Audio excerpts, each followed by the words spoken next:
Happy Sunday. So I'm gonna take you guys along for a ride today. One of the things I do to generate additional income for my family is I rent out Airbnbs. So I have property that I own, that I lease to traveling professionals, and then I also have property that I rent and then sublet to traveling professionals. So I wanna take you along for the ride. We're gonna go check out a house today and talk to the owners and see if we can lease their property and then continue doing what I've been doing for the last 5 years. So I hope you guys learned something, and let's roll. So it looks good, man. I mean, it's an awesome house. Thank you. So the only thing that I was telling you yesterday was that with 3 bedrooms is obviously less profit, but the fact that you have solar is the benefit, because sometimes, typically you usually try to shoot for 5 bedrooms.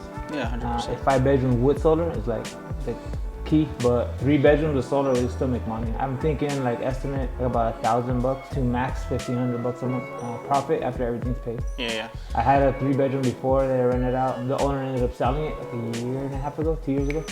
But that's what I would make back then, like $1,000, $1,200. I'm filming this for YouTube, so I'm gonna be looking at the camera, but. Yeah, no, you're good. So, what questions do you have? That way we can kind of cover if someone else is thinking about doing the same thing, renting it to someone like me that's gonna sublet it. Yeah, I've never experienced it, but everything I've heard from you, like we talked, and on my end it sounds good. The situation I'm put in, I can't go off in the deep end and hope to rent it out. I need to make sure it is rented out. Right. So say you come in, you're gonna guarantee me my rent. Right. Whatever you do on the side's on you, which it helps me out in this time and situation, right? Right. So I'm guaranteed my income. What you're taking the gamble. So for me, I gotta look out for myself. It's good for me. But then again, you are experienced doing this. You've done this before. Yeah. And I'm totally fine with it. Your wife on board with it? Yeah, I told her the situation. I said, hey, like obviously you do this multiple times and you handle it. And she was saying, yeah, you know, that's a good idea for us to do, but obviously not right now. You already have, like, you have a full-time guy that helps you out. We don't. You've kind of gone through the trial and error where you've got it kind of mastered. Right. I haven't yet, but I can't put myself in that situation. You don't put yourself just yet, because you're taking on this whole new property. Yeah, I can't do that just yet. Right. What's new for me is renting the whole house. Yeah. So maybe charge a little bit more. People can rent the whole house out. I don't know how that's gonna go, but I seem to be working for other houses. I usually have a pretty easy time, you know, giving my pitch to like a landlord, right? Mm-hmm. But what I like to tell them is, there's gonna be a housekeeper in here every other week. That's just mandatory. There's gonna be a housekeeper in here every time the house turns over if I'm renting to the whole house, right?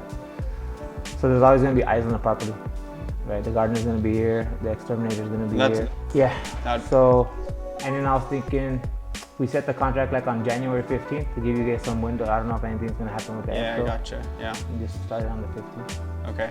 Yeah, I'll talk to her. All right. If we end up doing it, would be ideal for me is if when you guys don't have anything really going on, if you let me come in and like mount a TV or like, and then I'll wrap your TV up and put it in the garage, and I'll have to kind of help you put stuff away.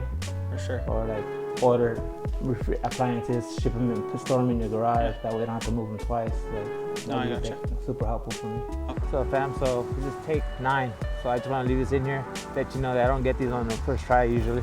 So I just got done with the meeting with a property owner. It looks like we're gonna be able to work out a deal for that rental property. He has a number in mind, I have a number in mind. He has to cover his mortgage plus some cash flow to help him out with acquiring a second property. And based on, you know, the experience that I have, I kind of know what that property is gonna cash flow for me.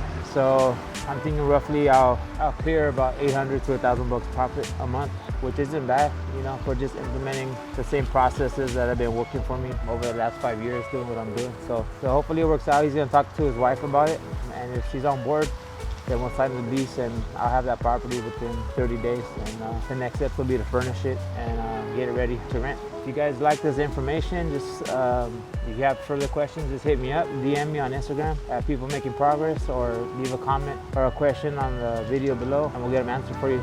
But you know, I'm willing to give you all the information that you need to get started, but you know, you have to act on it to get something going for you and your family. So all right, we'll see you on the next one. I'm gonna go grab something to eat. That man giving up the gems. A lot of people like to hug the gems, HB, keep them in their purse. Louis spread it out on the table and said, pick one. I ain't mad at Louis.